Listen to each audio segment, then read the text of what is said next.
Crystal, I'm wearing my TWA shirt today. I'm wearing my Paris shirt again today. It really seen better days. Well, but you didn't. It is a little faded, but that's good. That means it's been well loved, as was the TWA airline that took you around the world. Because today, Crystal, we're going halfway around the world with you.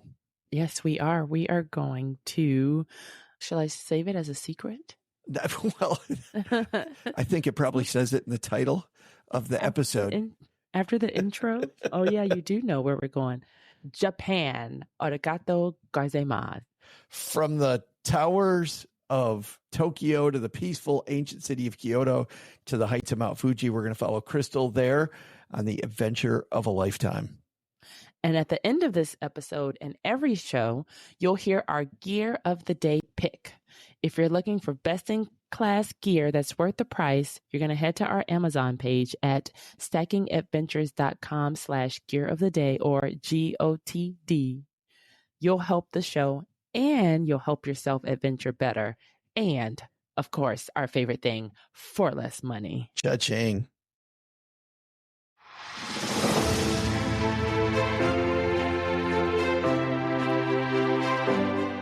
Ready for adventure? From vacation to staycation, and from the mountains to the beach. This is the Stacking Adventures podcast.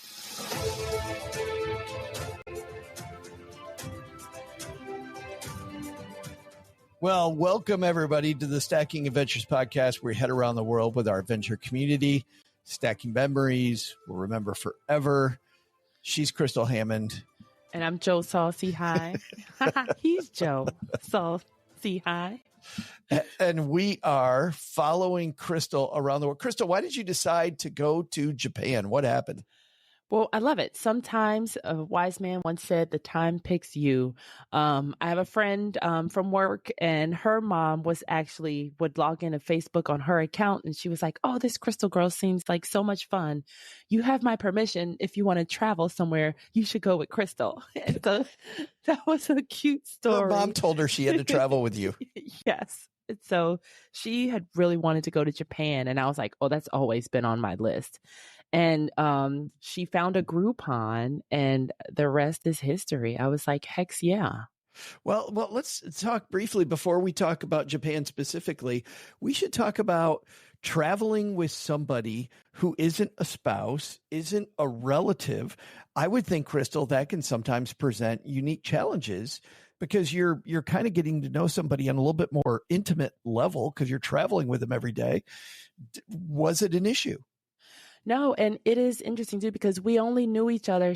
I taught Zumba at the fitness center at our job too. So she would come to my Zumba class, and we really didn't really know each other outside of Zumba class because we worked in totally different technology areas. So our paths didn't really cross there. But she liked me. She loved my class. She even got me a birthday card one year. It was just a fun class, fun time. So it was like we had that in common, like our love for fitness. So we instantly knew that we would get along just because of our common loves for travel and fitness. But you didn't have any real friction on the trip. No.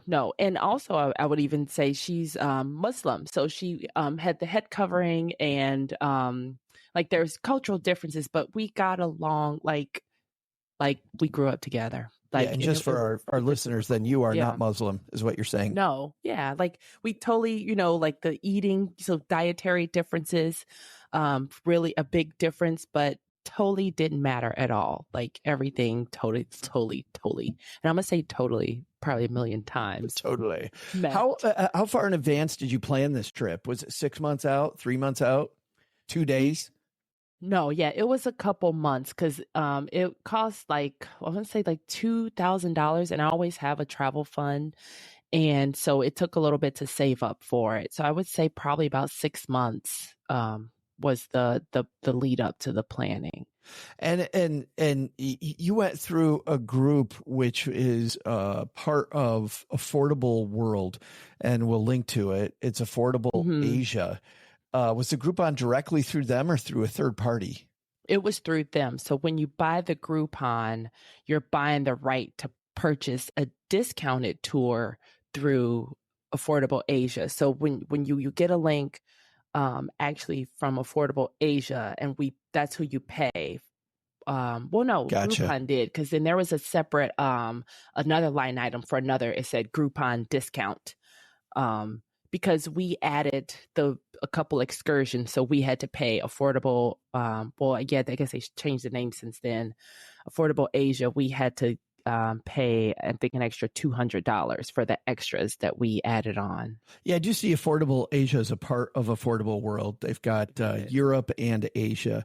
And Japan, they offer 2 different tours. They also go to the Maldives. They go to Turkey. They go to Bali. They go to Thailand. They go to Greece. Sounds good. Let's do them all right now. No, sign me up. But you got this deal. Did you find, by the way, using a Groupon, some people get worried about this. Did you find that there was a lot of stuff that wasn't included? Was it a little bit of a gotcha because you used a Groupon, or no? No, everything. This is what I liked about the Groupon travel, and I kept using them when I would look for other places that I wanted to go. It was clearly spelled out in the Groupon. Yes, sometimes that clearly spelled out is a long page, but I like to read. I like to know what I'm getting into. It takes me a long time to earn $2,000. So I'm going to know from point A to point Z what I'm getting into and what I'm buying, what's included and what's not included. And we live in this beautiful world where you can check the reviews. Please, please, please check the reviews, and always check. I would say, read the review with the third eye, because some people are complainers. The things that they're complaining about, you can see, oh, they didn't read what was included. The fine print, sure. Right. They didn't read it because, it was clear from the beginning. Or even the people that complained, you want to make sure that that's something that's not a deal breaker for you when you're preparing for your trip. It's funny, when I took a class in social media, our professor, a gentleman named Sinan Oral, said, you're looking for the non-cray-cray 1-star review. You're looking for a legitimate 1-star review where the person clearly is not just a whiner to see there. But then you're also looking to see if any of the 5-star reviews, if they... Yeah. Or if they counter that really well, Yes. Now, was the flight to Tokyo, because often we take a tour, the flight is not a part of the trip. I have to book the flight separately. Did you book the flight as part of the tour package, or was it separate? So a flight from Los Angeles was included. So we had to get ourselves to Los Angeles ourselves. So we bought our own flights to Los Angeles. And then even because of the jet lag, the time difference, we actually stayed a night in LA. Both ways, just to get, because from DC, that's a 4-hour difference. And then Japan, that flight was like 11 hours. So that was another bigger difference. So we were trying to figure out, like, all right, what's the best way? We just had that on our way home from Nepal. We were traveling via Singapore and came in really, really late, around midnight. And our next plane took off at 6 a.m. And by the time we got to the hotel, but I think we were in the hotel for 3 hours. I truly think maybe I should have just stayed at the airport, but I was so tired after that long flight. So let's talk about the travel though. You didn't have any challenges on the way to Tokyo. No. Singapore Airlines, by the way, rated this year. They're always rated at the top, but I went and looked at the rankings. They're rated the number 2 airline according to the World Airline Awards, rated number 2 in the world by Skytrack. Listen, my trip was way back in 2017, and I thought I was on the Airbus to the future. Like the service was top tier. Like we had like hot cloths to like wipe our hands before and after each and every meal. Like before we're even done putting our bags away, they're asking, what do we want to eat or drink? Well, what do we want to drink or any snacks? They give you the cute little travel pouch with toothpaste, socks, and all this other fancy pants stuff. Were you in business class? No, this was because This was economy. It was the Groupon. Yeah. So Groupon booked. Oh, yeah, it, sure. This was right. and I'm pretty sure I was in the middle seat, which I don't mind middle because, when I get jumpy, I grab both people. That's why I always introduce myself. You just like to snuggle with strangers? So Yes, I do. on long flights. I did it one time. I was on a flight and an attractive woman was sitting next to me and she fell asleep, Crystal, and put her head on my shoulder accidentally. And she wakes up and her head's on my shoulder and she literally looks up and the look in her eye of, oh God, I didn't know what to do. Well, yeah, one time I had to buy a poor guy a drink because I was like, I'm so sorry. I owe you a drink because I kept every turbulence. I just instinctively grabbed his hand. I'm going to hold hands with you. Yeah. But this flight was beautiful. The food was amazing. Even just going to Japan, I was just their uniforms, the care that even went into something as simple as how they presented themselves. It was top and sake. We took and sake. I mean, how can it get better than that? When we took Singapore Airlines home, I sprung for not business class on the way home, and I'll tell the story of this whole trip later. But I did spring for premium economy. And what I found interesting on Singapore Air was that the premium economy seats are the size of, think about American or Delta or United, and they're business class when you fly domestic. So they're the big seat with the wide console and the big screen in front of you. But they don't lay completely back. But you know what? I found that was a nice middle ground because I had a huge seat that I could curl up in. I actually did sleep pretty decently on the way home during a 15-hour flight, 16-hour flight. Were you able to sleep on the way to Tokyo? Oh yeah, I slept. And I'm tall, I'm 5'10", but I somehow comfortably slept. But I can sleep. I've slept. I'm the person that goes to sleep at movie theaters. During one of my own parties at my house, I fell asleep on the arm of the sofa in one of the most uncomfortable positions. At your house? At my own house. I'm glad my friends know that they'll need to let themselves out at one point. And you woke up and everybody was gone. Oh yeah. Yep. Great party. And not even drunk, passed out. It was just an exhaustion. Just tired. Too much Zumba. What time of day was it when you got into Tokyo? That's a good question. It was nighttime. So you just went right to bed. Almost. Yep. Yeah, that's nice. To the hotel.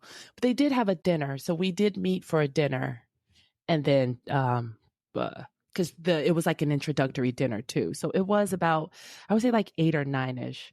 And it was a quick introductory dinner of all the people. And it was cool because when you land, they have your, the person holding a sign of your name. Yeah. This is always the case, by the way, if you've never traveled on a tour. The tour makes it very comfortable with a get to know you dinner the first night.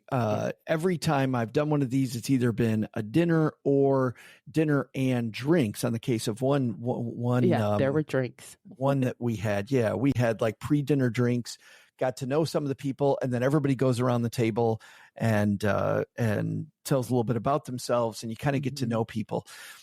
Your love or hate of a tour is partly based on the people in the tour with you. I've taken 3 tours, and on one of the 3 tours, we had the most annoying lady, most annoying lady by far. We were in Southeast Asia, Crystal. She was telling the monks at Angkor Wat that they were doing it wrong. You can't even talk to the monks because she had studied. She had studied and she was like, oh, these monks aren't doing it right. And she's literally telling the monk that he's doing it wrong. And he's at Angkor Wat.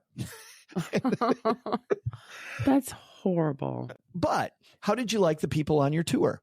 Oh, they were amazing. There was a sister and brother that were there, young adult sister and brother. I think they were from Texas. So immediately latched on, even the 4 of us, when we would venture out on our own, it would be the 4 of us venturing out, because we adventured a lot. And that's a really nice deal. Even with this annoying woman, I really enjoyed the tour that I was on to Southeast Asia because you could stay away from her. And there were tons of other people on the tour that you got to know. And you go to group dinners and you can sit by different people. And by the end, you almost have this group of brand new friends, which is really cool. And that to me is an upside. If you're in a country where you've never been there before, it makes it much, much more comfortable. But tell me about Tokyo. Yeah, and even just do one tour, because that tour guide is going to be your key to seeing the rest of the city. Good point. They'll tell you where to go, where to avoid, like that tour guide. And she made little cards for us with popular phrases. And then I even had her write my name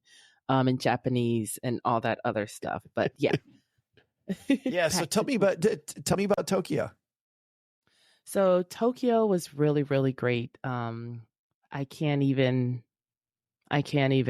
words just don't describe it, because the three places there were, we went to Tokyo, we went to Kyoto, and we also went to Lake Kawaguchi. And please excuse my pronunciation, because they all three, they do flow together, but there are different areas that you have to see in each part. So I was happy that we got to see all three. So I'm assuming the lake was views of Mount Fuji.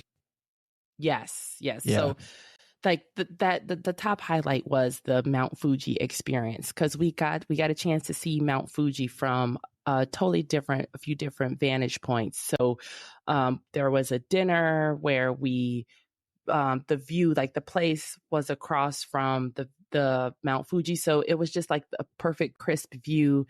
And we had the traditional, like they gave us a robe and slippers.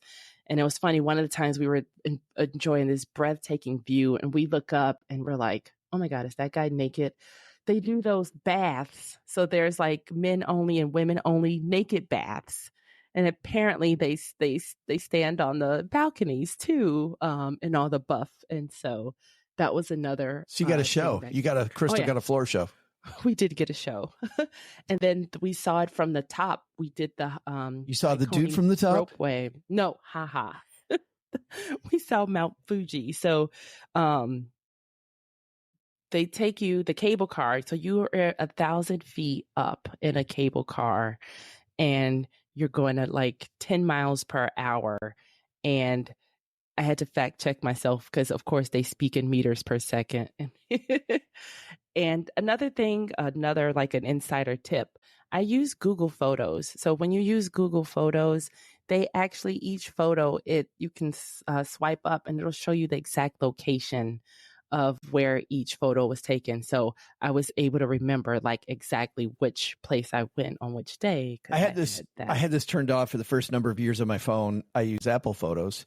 And I had it turned off, and that was a huge mistake, because now I go through and I've got to sort everything. It's so annoying. And once I turn that on and things automatically sort, you can sort by a map of the world. Yeah. And go, oh, all my photos I've taken in this location are here. All the photos I took in this location are here. So I can go back and quickly show people trips when they ask questions about it. Super cool. And the Google timeline, I don't know if you have that enabled on your phone. And that tells you where you go every single day. It tells you what time you leave the house, if you were walking or driving, and then like what time you got to work, if you went to the grocery store. Like I do have that on also. I want to talk about Tokyo for a little bit, and then let's go out to Mount Fuji again, and then let's go to Kyoto. And in Tokyo, the first thing I think about is busy. I think about it being very, very, very busy. Your hotel, I looked it up on a map, looks like you were pretty centrally located. Were you able to walk from your hotel to a bunch of the sites, or did you have to get transportation there?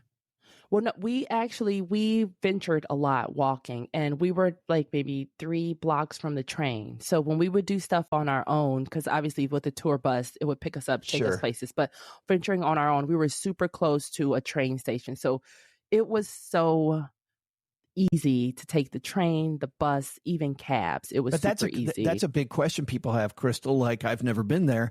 And I think, okay, I can, in Europe, I can kind of grok what the sign says, right? I figured out like the word for fish and what the word is for east, west, exit, sortie. Like you got all these things. But when every letter looks like the pound sign, I've got no idea where the hell I'm going. How's the train easy to use when it's in these Eastern characters and not in the same alphabet that we know? Well, they actually use numbers too. So everything had a US number also. And it is funny too, because when I went to Greece, I asked our cab driver, I was like, okay, what do you guys consider is like Greek to me? Because we always say Greek and they're like, oh, we say Chinese or Japanese. So that's what it's like to them. But they had it really advanced. And I wish our train systems were like this too, because instead of having like the names of the stations, they're all numbered. So if you're going north versus south, because you need to go from station number 6 to 16. So that made it easy. And it was super easy, I guess, to slap on not even an English name, but even just a number. So you knew exactly where you were going. I would encourage people to take public transportation wherever you go, because I found that through exploring and being on public transportation, you see more people instead of being closed in a taxi, or in your case, sometimes, in my case, sometimes a tour bus. So you see a little bit more of the city. It's really fun. It's easier than you think it's going to be. And in the few times that I needed help, it's a great opportunity to interact with some locals. And I've always had somebody that helped me and go, oh, you clearly don't know where you're going, American. Well, and it is, and you were right though about like how crowded it is. We had to pile on every time, every bus, every train. There are a lot of other people, and I'll even when you go to our blog page, you'll see my pictures of like we're standing up, like shoulder to shoulder, like trying to just find something to hold on to while on the bus, because it was a very efficient way to get around, and everybody is aware of that. So everybody was on it. We'll talk more about Tokyo, and I want to go back to Mount Fuji and then out to Kyoto. But Crystal also had something bad happen on this trip. Yeah. Her luggage got lost. We're going to talk about how she dealt with that in just a minute. But first, time for a pit stop, Crystal.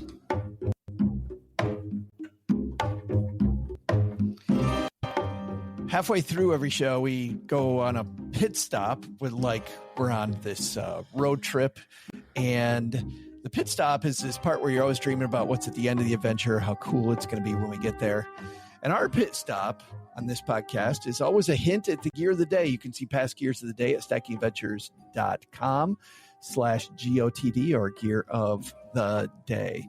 It's always stuff that we've used ourselves and gear that we like. So far, we've done things like we've done pants, we've done a hotspot, and we've done.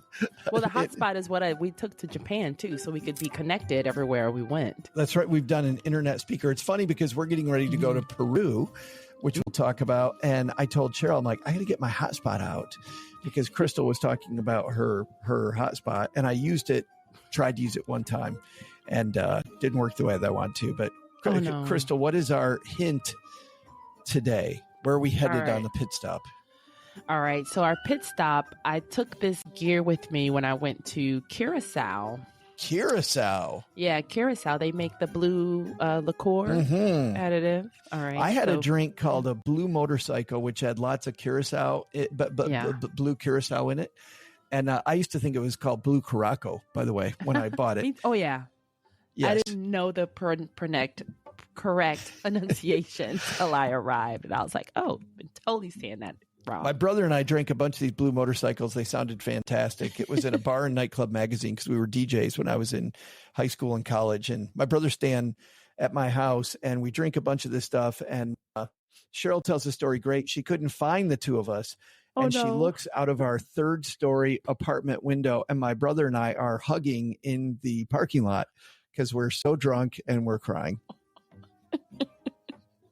Having an I love you, man moment. So I hear blue Curacao, and I immediately get a headache. Well, it's funny. I had a similar story in college where my roommate at the time, when I worked at TGI Fridays, and I swear we had a party that night before, but when I got up the next day to go to class, there was no one there. And I'm like, where is she? I was like, there's no way she's up and out this early. And another funny thing about our apartment is it was like on the end. So there's a crossing guard outside at front, usually directing traffic because that's where everybody goes in and out. So I go to leave like normal. She's wrapped up, asleep in a blanket on the front lawn. And I was so embarrassed. It was so funny. As everybody's going out. Yeah, he's whistling traffic to go, and she's just soundly asleep. I'm like, oh no. And I'm on the way to the bus stop because I did not have a car in college. I don't know if that's a good night or a bad night. But anyway, so you're in Curacao. Yes. So here's my question about Curacao. So Curaçao's local currency has a unique feature that sets it apart from most others. Also, I like it having it money related because that's one of my top souvenirs. I always bring back $1 or money. A coin. Yeah. So, all right. What makes the island's Antillean guilder is also known as the florin special? So long question short, what's the exchange rate for the Antillean aka florin, to the US dollar? The florin to the dollar. Yeah, what's the exchange rate? Can you give me a little hint? What can you buy with the florin? With the florin. Like, let's say I took 1 florin and I went to buy something. Oh, okay, yeah. Well, it's an even number, so you don't have to guess like a 8.6 blah blah blah blah like filibuster or 3.14, whatever the rest of the numbers for pi. Yeah, it's very simple. Very simple. Yes, math. It's simple math. Okay. All right. Fine. I'll take a swing when we get back.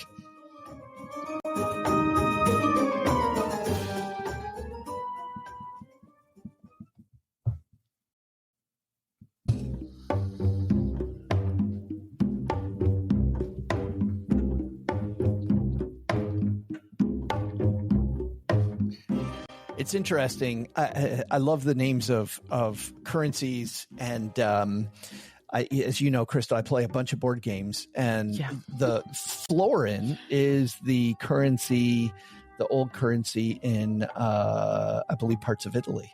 Oh, so the florin. There are, I think, in a game called Princes of Florence, you'd use the florin. So I wonder if it has an Italian background. I don't think so. It just says Antillean guilder. No, what I'm asking is, did Italian people like from Italy settle the Dutch? Yeah, okay, there you go. Dutch. I'm going to say 10. It's a 10-to-1 exchange. It takes 10 florin to equal a US dollar. That answer is wrong. The Antillean guilder has a fixed exchange rate that's tied to the US dollar, making it incredibly convenient for travelers to budget their spending. So what you're saying is 1-to-1? It's 1-to-1. 1-to-1. Super simple. I overcomplicated it. You overthought it. All right. So you took this thing to Curacao. We will find out what the thing is that Crystal took to Curacao at the end of the show. But let's get back to Japan. So you saw a bunch of sites in Tokyo. Did you see those at the beginning first when you were in Tokyo, or toward the end, all the different sites that you saw in Tokyo?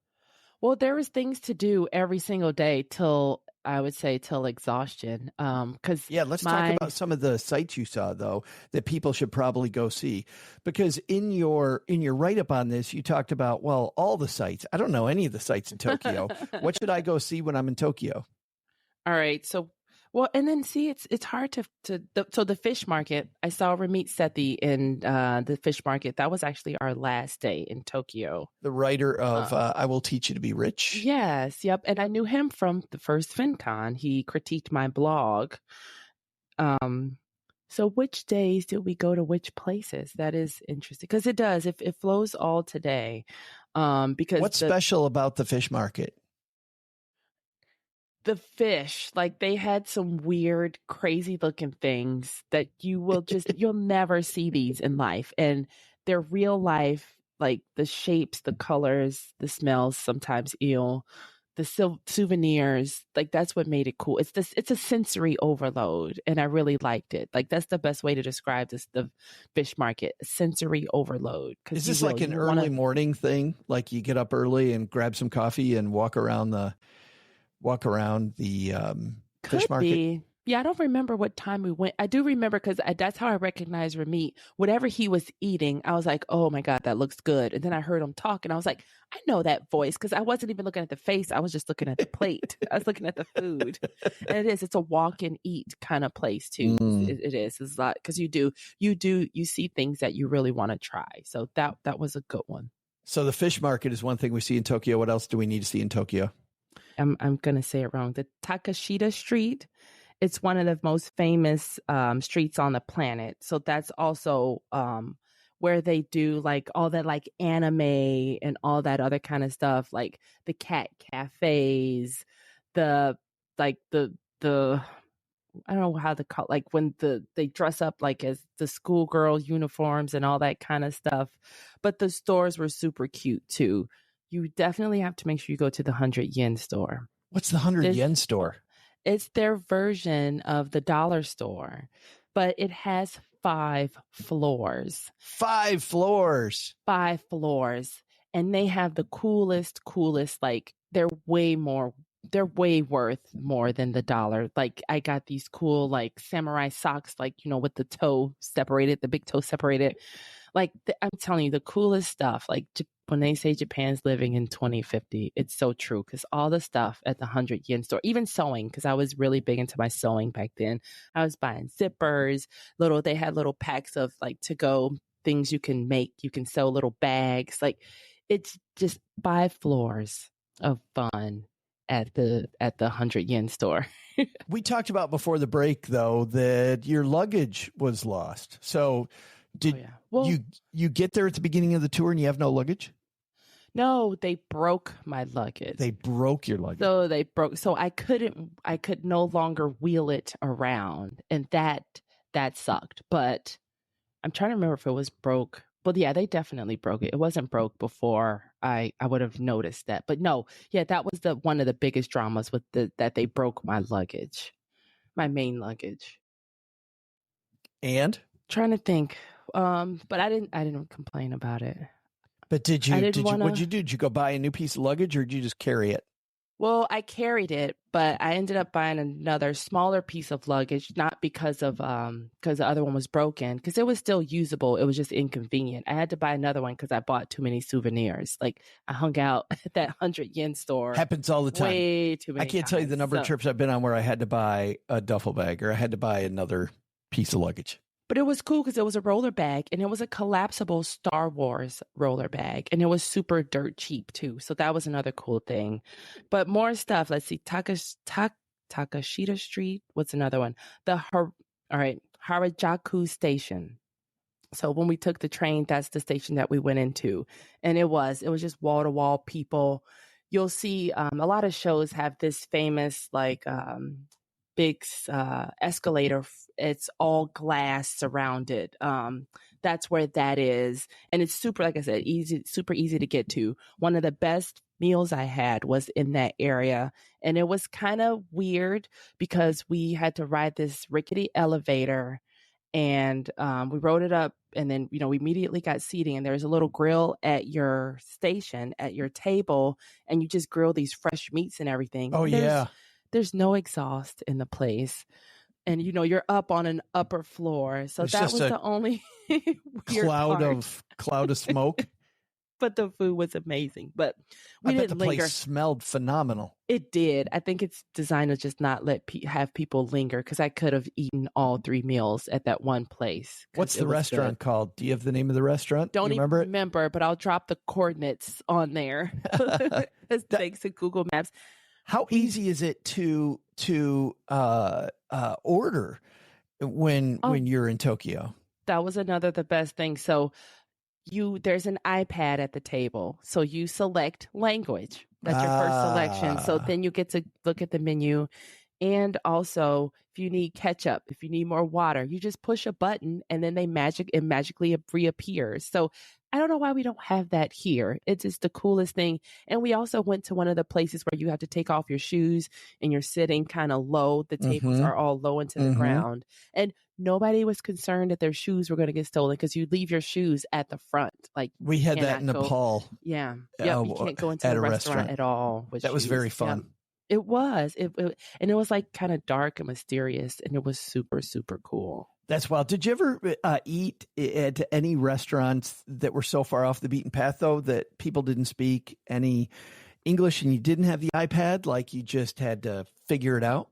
Well, there was one of the expensive, the Ito dining was my favorite the Kobe steak place. And their English was just okay, but there was never a bad language barrier thanks to, we would use if you use Google Translate, it will translate in real time with your camera. It actually converts the menu, whatever letters and characters, into English. That's phenomenal. And it looks so funny and it looks so cool because it keeps the font and everything of what you're looking at in that language. So that was very helpful because we did try to learn some of the words and learn to order. And you sound like a tool. So it's very easy to just point and click. Even when I got back from Japan, I was such a tool because we went to the hibachi place and I'm arigato gozaimasu. Like I'm trying to, I just got back from Japan and they're like, oh, shut up. We don't care. I saw somebody on Instagram with that recently going, yeah, I just got back from Paris. So, do you have any croissants? Oh, you don't have any croissants. Oh, okay. How about European style coffee? Oh no. Oh my God, I'm so tired. I'm sorry because did I tell you I just got back from Paris? Like this dude has to say every fourth word that he's just went to Paris, like you're doing this, travel humble brag thing. That is so funny. Kyoto. Let's talk about Kyoto for a second because Kyoto, obviously ancient city, gets wonderful reviews, supposedly just incredibly gorgeous. Walk us through Kyoto. Kyoto was great. So actually that's where that Kobe beef place was. So we hop on a bus. I believe it was maybe 5 hours. I don't remember how long the bus ride was to Kyoto. But even of the stops along the way, so I talked about how I hate stopping. These stops, each stop got better. Like Why is that? They had all the Twix. Like each rest area that we stopped had the coolest vending machines, and I'll put pictures of how cool each vending machine was, like, and all the cool like treats, eats, drinks, and healthy stuff. Some stuff was healthy, some stuff was loaded with sugar and carbs and caffeine. So you had your two extremes. And yeah, I just overbought at every single rest area. I was like, there's no way I can eat all of this for the whole trip. Because it was an 8-day trip too. And there was no way. But every single stop was really cool. We visited pretty much all of the temples and castles. Like those were really, really cool. We saw this big giant gold Buddha and he was like laying on his side. That was in super Kyoto. Cool. Yes. Yep. Most of the touristy was Kyoto. But in Kyoto, you are being led around by, I would guess, probably your tour hired a local guide that took everybody around. Well, it was the same guide. Did we have a second guide? Now I'm trying to remember. I think it might have been the same lady, or we had two guides, but the person was really great. It was funny. We saw this guy with a shirt that's on his jacket. It said, "Stop following me." But I really enjoyed like all of the customs too, because a lot of the classic pictures that we took in front of the like there was one I traveled the Love Stone, and spoiler alert, it did not work.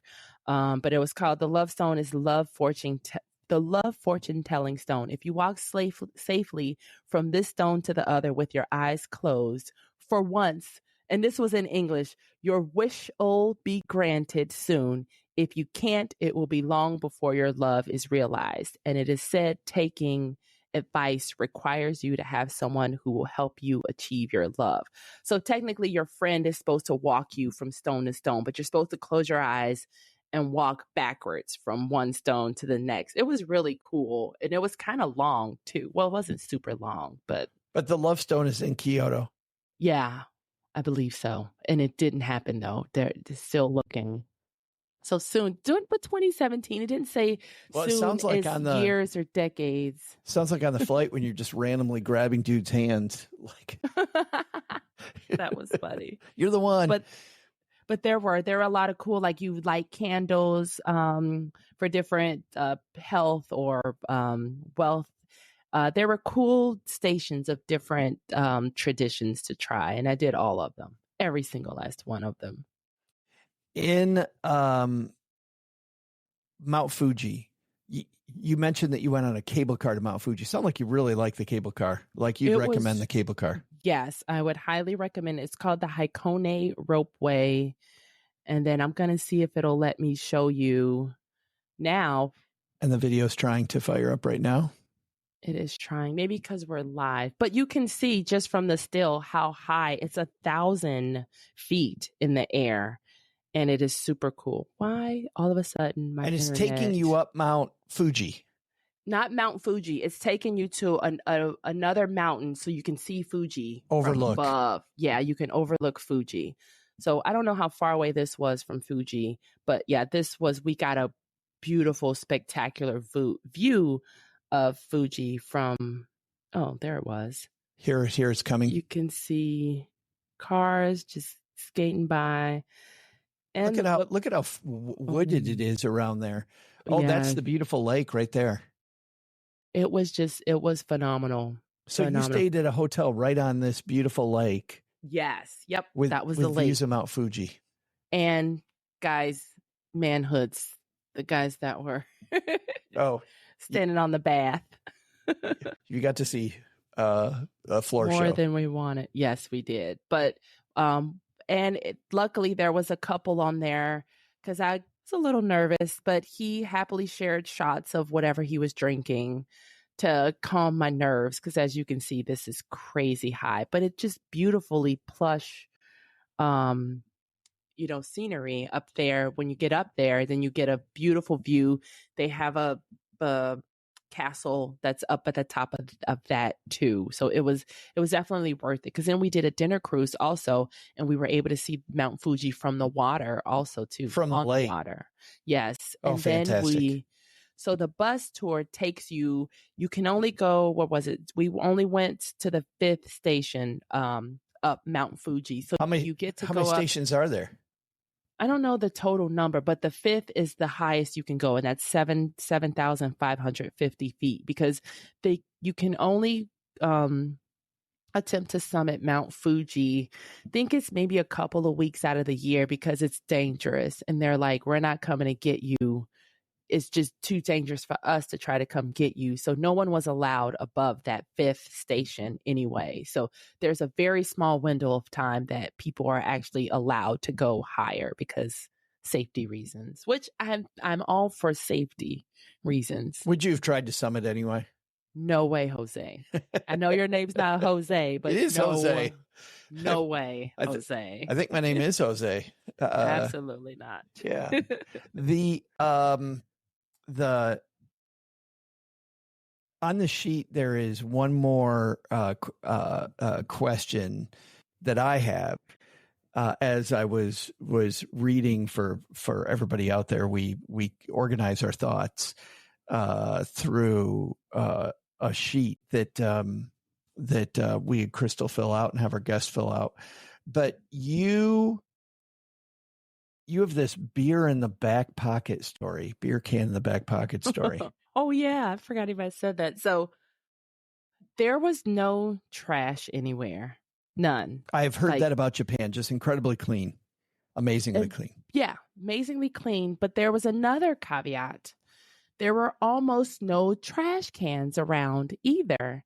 So this guy was walking with a empty beer can in his back pocket. So I was asking our tour guide, I'm like, what's up with that? And where are the garbage cans? And she said that years ago, there was a terrorist attack on the city, and they put the bombs in the garbage cans. And so no garbage cans to deter potential terrorism. And so people care so much about Japan that they will happily carry their trash until they can throw it away somewhere, usually like a restaurant or inside a building. So normally like there's trusted garbage cans that someone can see that you're not putting a bomb inside of that trash That's can. so wild. Isn't that cool? That's so cool. That's absolutely cool. Well, yeah, like so thoughtful, like really like a society that is like that thoughtful and caring. And then another cool thing was the ride back from Kyoto to Tokyo on the bullet train. oh, cool. I've heard the bullet train's very expensive. It was $99. That was our add-on feature for the bullet train ride, which would you rather a 5-hour bus ride, or I think it maybe took 1 hour on the bullet train. The bullet Wow. train goes 200 miles per hour. I have another video, and then we're going to show it to you. I'm definitely sharing these on the, it was like being on a roller coaster. That's exactly how the words I would use to describe the bullet train ride. Because it's funny looking at look how fast the buildings go by. The scenery's just flying by. It's flying, and it was the coolest ride ever. You really were. It was just like being on a roller coaster. I've been on the TGV through France and on the Italian fast train, about 120 miles an hour, 125 miles an hour. Mm-hmm. Even then, you're like, wow. But the bullet train, like, yeah, your stomach, yeah, you feel it. Like, especially when you pull off too, you're like, oh, they're not playing. So definitely, if you get an opportunity just to save on time, because at that $99, well, this is back in 2017, and this was through the tour company. But who knows? Maybe it's cheaper, because you know how sometimes they do have a little bit of a markup. But I never felt like there was any kind of markups or anything on the tour. The price, like, I feel like I underpaid for all the meals that were included, and the tour guides and the accommodations. I would have never found these on my own. And having a tour guide, you kind of feel like a VIP sometimes. Sure. I do know that around COVID time, we tried to go. My daughter was in Japan. We were never able to go because she was there during COVID and came back right at the end. So we didn't get to visit her, but we planned out a whole trip, Crystal. And during that trip, we found that all the train system, cheaper for tourists, less expensive for tourists than it is for people that live there. In fact, Autumn was telling us, my daughter was telling us that it would be very inexpensive for us to go, but not for her. On a bunch of the trains. So you definitely want to look into, I know there was some planning we were doing around the train system, and it's something that before you go, I think you're going to want to get to know. But sounds like trip of a lifetime, Crystal. Yes, please go, and please go to the 100 yen store. So here's our question for you, adventure friends. Go to the dollar store. That's your takeaway. Have you adventured to Japan? What happened?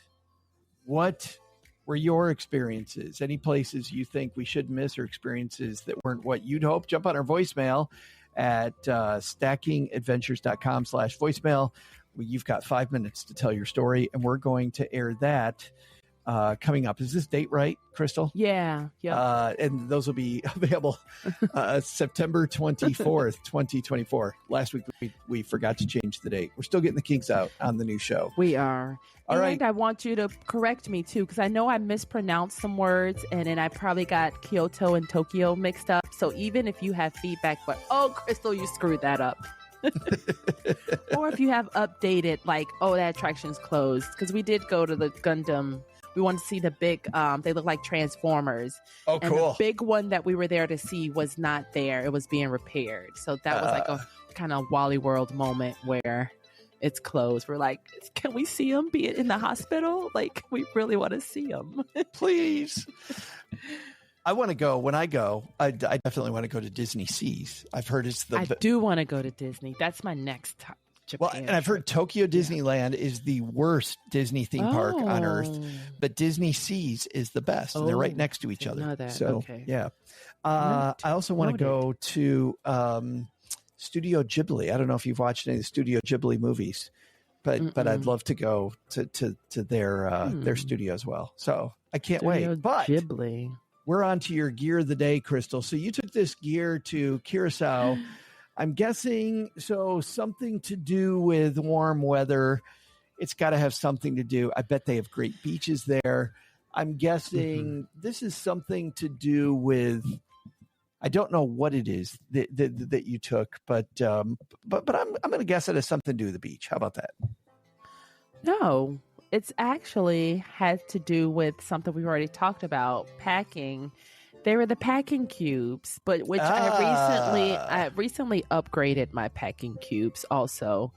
But the packing cubes were priceless, and I've upgraded since then because back then when I was going, it was a very some were Ziploc bags and some were like leftovers from like things that had been given, but it wasn't like a complete set. So now I've upgraded to like a real set, and they're compression packing cubes. Cause you know how sometimes, and I love this about my big bag, you can zip it a second time to make it a little more compact. Oh yeah, right. So now these, they have that feature where you zip it some more to make it even more compact, because I don't want to fumble with sucking the air out, which I guess you can use a blow dryer. They say they make some that you can use the blow, but I don't trust being able to suck the air out.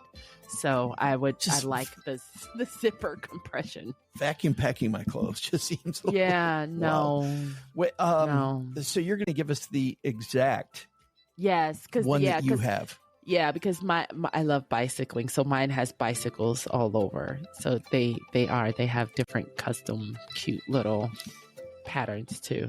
So now if you buy the Gear of the Day from our Gear of the Day store on Amazon, you'll be reminded of Crystal every time because yours was. And I already told you guys during the packing episode, I use them every day too. Like I've really organized like my other clothes and electronics every day. So it's kind of an easy button. I just take out stuff that I kind of maybe won't use, but keeps me organized because I do. What's the 80-20 rule? You use 20% of the stuff you really have. So my 20% is in these packing cubes that I use over and over. StackingAdventures.com/GOTD or Gear of the Day. And every week we put one more thing in it. So now we've got four.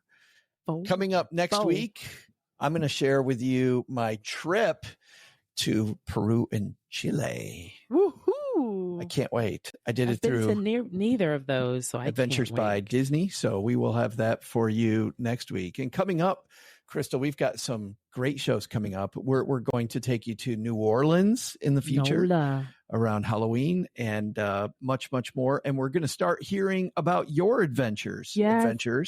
Cannot wait, because I that's how I before, and also too when I go somewhere I do ask other people, or I'm in a travel group too, so this will be fun for our group when we have it, because I just go to the groups and I'll look for that place to see what everyone said about that place and look at the pictures, because I'm like, okay, I definitely want to go there, want to avoid there. So that's what's going to make the community even stronger, is seeing pictures of where other people have gone, the do's and don'ts. This is our last pre-recorded before we go live episode. So starting next episode, we're going to be recording live. Our first ones will be on the Stacking Benjamins YouTube page. And we have our own account on Twitter, Stacking Adventures. We have our own Instagram, Stacking Adventures. We're going to try to hook up as many of those channels as possible too, so you can hang out live while we make the show. I'm a little nervous about doing this live, Crystal. I know. I was like, are you going to be ready? It will be fun. We don't have the exact date. We don't have the exact time. If you're in the Stacking Benjamins group, we will let you know when we are going to do this, live stuff. So here we go. Into the world live. And we're also going to include your adventures. So the show gets better from here on out. Thanks everybody for hanging out with us. Thanks for listening. She's Crystal. And I'm Joe. He's Joe saul-sehy. See you next time, Hammond. I